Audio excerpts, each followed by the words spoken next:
if you push that in, it'll come forward manually. Okay. You need to hold it, mind you, but manually you push it in with a nail, a little screwdriver, it'll pump. That's good to know. On my TK25, the same thing, kind of on top of the engine.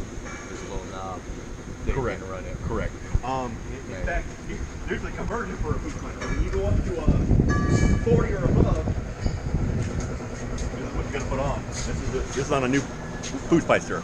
You need to hook up all these, and then this is your button. So you got to hook this to the battery. It's a big process because electrically Putzmeister's running because they use proximity switches. So you got to hook all this shit up. That's on a new one. Well, from about 2008 and up, you got to put this on now. And that one cost you, I think those were, I don't remember, like $300 or $400. But whereas Schwing coil, that grabs the spool back. So naturally it's in the off position. When you push it up, it adds power to the coil. That's what you're doing. So if you have some problems with the board, you can run it. You can always run it manually. If the coil went to short, right? It would blow the fuse first, and then you took the fuse off, you stuck a new one in there, blew it again, then you know the coil's bad. Manually, out the day right there. Boom. Yeah, 2 minutes later you're pumping again. You know, the contract, you get that, at least to get that truck off, and you can call somebody, hey man, I need a coil out here. Yeah. Or, you know, but manually you can get yourself out of a pine. Whereas the Putzmeister, when they go down hard, brother. You know, they go down real hard. It's electrically. If you've got an electrical problem, they go down hard. So that was the whole premise. Keep it simple. Manually, you get yourself out of a pinch. So, you know, but it's affordable shit. You know what I mean? I mean, I love Putz. You know, they got an interesting design. But, you know, some things I don't. You know, if you could put the two pumps and marry them together, oh, man, you jam up, man. The S2 is a good design. I mean, if you notice Schwing in the last year, their rock valve has turned into an S2. I don't know if you've seen the new foot pumps. Yeah, it's called a long rock. It's an S. You know? And 305 is already using that S. So it's a good platform. You know, whereas a rock valve, you've got that here. Well, concrete's coming out and it's hitting and then rolling into the hole. So, you know, I mean, there's a deflection there. When that thing switches over, it squeezes in the hole. Whereas an S-tube, it's a one-shot, whoop, right into the cylinder.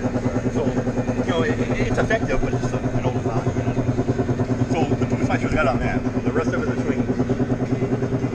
Smart people say on the Putzmeisters, the wear plates and stuff are a little bit better, last a little longer. It depends on if you get carbide or not. A lot of Putzmeisters sold in the United States already have carbide on them. Whereas these, you can get tool steel and the price is a little bit cheaper. This is a piece of steel. But these are $300. Carbide might run you $1,000. Double the life, but now I'd say to you, if you're running this machine yourself, I'd get carbide. Because you're always on the machine and the chance of you having a problem and destroying this carbide is less. But on a fleet of 20 guys, each guy runs a different machine every day, you don't know who to blame. And now you wasted your money. Whereas you run fuel steel, let them blow it up in 3,000 yards and replace it. Because a good mechanic can change out in a day, you know, the whole ass end. A good mechanic, if he doesn't have to do anything else, you know, just 3 pieces, he can do it in a day. But, you know, it's the piston cups and the wear seal and the wear ring and everything, the intermittent ring that bogs you down. So, I mean, that's something to think about, but they're, like I said, they're double the money too.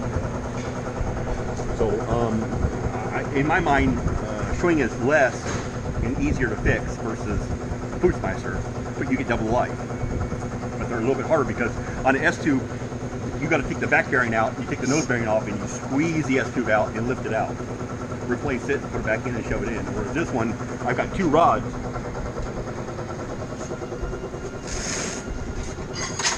Just screw in the back of the housing, slide the housing back, and replace everything. Slide the housing back up, boom, I'm ready to go. But they're, you know, like I said, they're cheaper, but they're easier to fix too. So they can get it's a trade-off. You know, what would you rather have? You know, you want to be in it. For that. That's right. Yeah. Change the balls, save a little cheaper on that end. So it's all about, you know, supporting the Chevy how you like to. You put 2 pumps together, you got a hell of a pump.